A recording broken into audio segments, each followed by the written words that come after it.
Fala Fogão, tá começando a primeira edição do Radar Alvinegro nessa quarta-feira, 15 de maio, véspera da partida entre Universitário e Botafogo pela quinta rodada da fase de grupos da Copa Libertadores.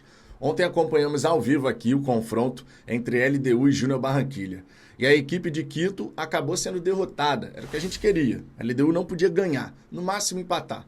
O Júnior Barranquilla na altitude foi e venceu por 1-0. Chegou a 9 pontos, portanto, e dessa maneira dá a oportunidade ao Botafogo de avançar para as oitavas de final com uma rodada de antecedência. Para isso, claro, a gente vai ter que vencer amanhã a equipe do Universitário lá no Monumental de Lima. O time do Botafogo já está treinando em solo peruano, inclusive utilizou a estrutura do Alianza Lima e a gente espera, claro, que possa fazer um grande jogo. A gente vai conversar sobre isso e também falaremos aqui sobre a arbitragem para o fim de semana, Campeonato Brasileiro, Corinthians e Botafogo no domingo. Lembra que eu falei com vocês? Prepare-se para passar raiva para a partida contra o Fortaleza. Então eu vou repetir aqui. Prepare-se para passar raiva para a partida contra o Corinthians, lá na Neoquímica Arena. Prepare-se, só digo isso. Só que antes da gente entrar no mérito de cada uma dessas questões, Fogão, eu te peço por gentileza, deixa o seu like, isso é super importante. O YouTube funciona assim, você deixa o like, o conteúdo é impulsionado, mais e mais botafoguenses passam a conhecer e dessa forma a gente pode seguir crescendo. Por falar nisso, nós estamos com quase 46.500 e até dia 25, 26 de maio, temos o objetivo, a meta a ser batida dos 47 mil inscritos e com a ajuda de vocês a gente vai chegar lá. Se você quiser fortalecer o nosso trabalho para além do like e da sua inscrição, você pode mandar também o seu valeu demais, que é uma forma de você contribuir aqui com o desenvolvimento do trabalho. Sempre lembrando a programação do dia, você tem esse Radar Alvinegro primeira edição, Fala Fogão Shorts, que é aquele vídeo curtinho de até 60 segundos para uma rápida atualização, ali por volta de 11, 11h30 da manhã, a partir de 1h05 da tarde, tradicional live da hora do almoço, fora, claro, o Radar Alvinegro segunda edição, ali por volta das 18, 18h30, a gente vai estar aqui mais uma vez trazendo um conteúdo sobre o Botafogo. Então, uma programação completa, dá aquela moral, se inscreva, porque você certamente vai ficar muito bem atualizado e informado. Dito isso, vamos em frente, Fogão. Antes de falar de Copa Libertadores, eu sei que nosso grande foco nesse momento é esse, mas vamos passar logo por essa questão da arbitragem no fim de semana, Campeonato Brasileiro. Corinthians e Botafogo, na Neoquímica Arena. Você sabe que o Botafogo tem dificuldade de jogar por lá. E a gente espera, claro, que a arbitragem possa fazer um trabalho neutro. Nem lá, nem cá. Que passe despercebido. Essa é a grande verdade. O que todo torcedor deseja é que a arbitragem não interfira naquilo que é o andamento da partida. Porém, com Anderson Daronco comandando o jogo, a gente sabe que isso fica bem difícil. E olha só como é que são as coisas. A arbitragem brasileira está sendo alvo de diversas críticas. E críticas justas, diga-se. O Anderson Daronco fez uma arbitragem horrorosa na Libertadores, entre Nacional e River Plate. Simplesmente horrorosa. O que a Conmebol fez? Suspendeu Anderson Daronco. O que a CBF faz? Coloca o Anderson Daronco para apitar um jogo importantíssimo entre Corinthians e Botafogo. É assim que as coisas são conduzidas. Se a entidade do futebol sul-americano suspende o cara porque ele fez uma arbitragem terrível, por que a CBF, então, digamos assim, dá de bandeja, de presente para ele um Corinthians versus Botafogo? Não faz o menor sentido. Ele já tinha feito outras cagadas no Campeonato Brasileiro e a maneira como a arbitragem aqui no nosso futebol é conduzida é brincadeira. É realmente assim uma coisa inexplicável. Prepare-se para passar a raiva porque normalmente, jogos comandados e apitados por Anderson Daronco são jogos meio confusos. Ele gosta de se impor, ele gosta de botar moral, banca pra cima dos jogadores. Você sabe como é que funciona. Então que o time do Botafogo esteja muito consciente de quem vai estar apitando o confronto. A gente precisa entender os padrões de comportamento dentro do confronto. Isso também faz parte, você saber ler a arbitragem, você saber interpretar o que está acontecendo, como é que o árbitro está conduzindo. Isso faz parte de um processo para você poder sair vitorioso. Eu lembro, por exemplo, quando a gente tem jogos aqui apitados pelo Voaden. O Voaden tem um estilo de arbitragem que todo mundo tem que estar ciente. Ele deixa o jogo seguir, ele não vai marcar qualquer contato. É o estilo de arbitragem dele. Tu pode concordar ou pode discordar. Ele, inclusive, deixa de marcar algumas faltas por conta desse estilo. Mas todo mundo sabe que ele apita os confrontos dessa maneira. Já o Daronco, ele vai variando. De vez em quando ele até consegue fazer uma arbitragem boa. Botafogo, no ano passado, teve algumas arbitragens com o Daronco, que ele não criou nenhuma polêmica, apitou ali tranquilo, bem. Agora, percentualmente falando, vamos botar assim, normalmente o Daronco acaba fazendo alguma coisa aqui e ali que vai realmente ser prejudicial ao andamento da partida. Enfim.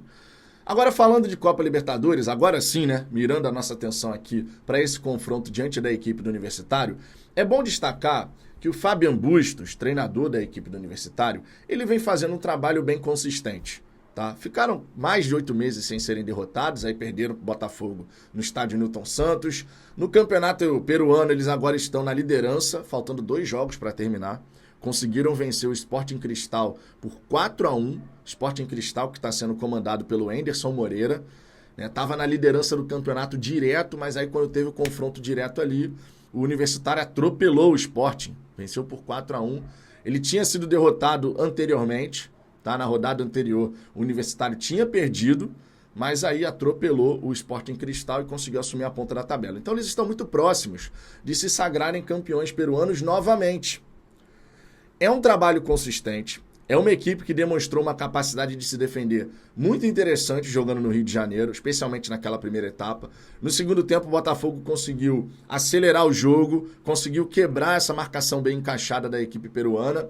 Mas eu entendo que lá no Monumental de Lima, até pela necessidade do resultado, o Universitário ele vai ter que se abrir mais, vai ter que se expor mais.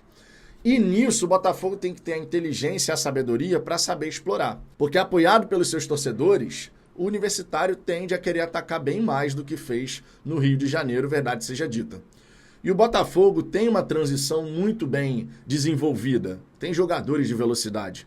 E aí entra uma necessidade da gente falar sobre Jefinho e Luiz Henrique saberem a hora de prender essa posse da bola ou então acelerar o jogo. Essa leitura vai ser muito importante para a gente poder fazer uma grande partida. O Botafogo está a 1 vitória da classificação para as oitavas de final. Depois de começar com 2 derrotas essa fase de grupos e de ter se enrolado lá no começo, a gente agora está a 1 vitória de dar um passo que a gente sempre quis. Chegar no mata-mata da Libertadores, né? Voltando a jogar Libertadores, já chegando no mata-mata, vai ser muito importante. Então a gente precisa buscar fazer um bom primeiro tempo, porque a gente tem feito o primeiro tempo bem abaixo do que é o segundo, e nesse confronto vai ser fundamental a gente conseguir equilibrar. Fazer um bom primeiro tempo, assim como fazer um bom segundo tempo. Durante todo o confronto, ter aquela atenção, aquela concentração, para a gente não dar mole. O ambiente vai ser favorável ao adversário, mas isso não significa dizer que o Universitário tem uma equipe que é mais forte do que a nossa. Só que é preciso sabedoria. Essa questão de desacelerar e acelerar o jogo, a hora de você trabalhar essa bola, ou a hora de você tentar um drible, uma jogada individual, a hora de você reter a posse, ou então acelerar para fazer uma tabela e buscar sair na cara do goleiro, ou então em condições de colocar um companheiro na cara do gol, tudo isso passa por leitura e decisões que os atletas terão que tomar no decorrer do confronto. Eu só destaco Jefinho e Luiz Henrique porque, notoriamente, são os atletas que mais buscam reter essa posse lá do nosso setor ofensivo. O Savarino não é assim, o Júnior Santos não é assim. O Júnior, quando retém a posse, ele é muito objetivo. Você pode reparar, o Júnior reteve a posse da bola, mas ele está partindo para cima. Não é aquela coisa de reter a posse da bola para desacelerar o jogo. Você sabe disso. O Júnior tem essa característica de pegar essa bola e vambora, parte para dentro. Já o Luiz Henrique, de vez em quando, ele recebe essa bola e ele retém a posse, ele desacelera. É preciso ter essa leitura, ele e o Jefinho. E, especialmente, estarem 100% focados em todos os momentos do confronto. Seja a fase ofensiva, seja a fase defensiva. A situação é bem simples, tá? Não tem mistério. Venceu, está classificado. E aí, na última rodada, a gente vai disputar com o Júnior lá em Barranquilha. Quem vai ficar com a primeira colocação vai depender de saldo de gols. Se o Botafogo, por exemplo, nessa quinta, vencer por uma boa diferença de gols, a gente pode até passar o Júnior Barranquilha. Nesse momento, o saldo de gols da equipe do Júnior é de 3. O Botafogo tem saldo 0. O Botafogo teria que vencer por 3 gols de diferença a equipe do Universitário para pensar em assumir essa liderança e depender só de um empate para fechar em primeiro lugar essa chave. Só que a gente tem que pensar em primeiro lugar em vencer. 1-0, 2-1, 2-0, não importa. Tem que pensar em primeiro lugar em vencer. Esse é o objetivo principal. Se você conseguir construir um placar elástico, melhor ainda. Mas olha, de verdade, eu só estou focado nos 3 pontos, porque independente de ser nessa ou na próxima rodada, a gente vencendo o Universitário por diferença mínima, a primeira colocação vai estar ao nosso alcance.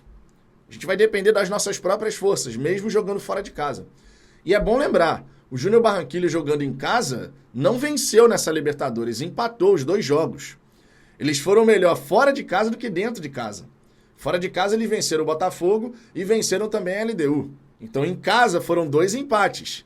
Isso significa dizer que eles têm mais dificuldade de chegar ao resultado jogando nos seus domínios do que na casa do adversário. E o Botafogo, claro, pode se aproveitar disso. Mas um passinho de cada vez. Primeiro a gente foca no Universitário de Fabian Bustos, para depois a gente pensar no Júnior Barranquilla. Certo? Fogão, tá confiante? As oitavas de final estão ao nosso alcance a 1 vitória de distância. E que seja nessa quinta-feira, porque a gente tem que aproveitar as oportunidades que aparecem. Não é verdade? Deixe seu comentário aqui embaixo, quero saber a sua visão, tanto sobre a arbitragem do Daronco para o fim de semana, quanto sobre esse confronto diante do Universitário. E ó, lembrando, o Eduardo está treinando com um grupo, então vai estar disponível. A gente perdeu o Romero e o Diego Hernandes, que voltaram ao Rio de Janeiro, mas o Eduardo está treinando, tomara que possa realmente nos ajudar, caso seja chamado à ação. Deixe seu comentário aqui embaixo, quero saber a sua visão sobre isso. E lembre-se, daqui a pouquinho eu estou de volta com o Fala Fogão Shorts e a partir de 1h05 da tarde com a tradicional live da hora do almoço. Fechou? Um grande abraço e até daqui a pouco.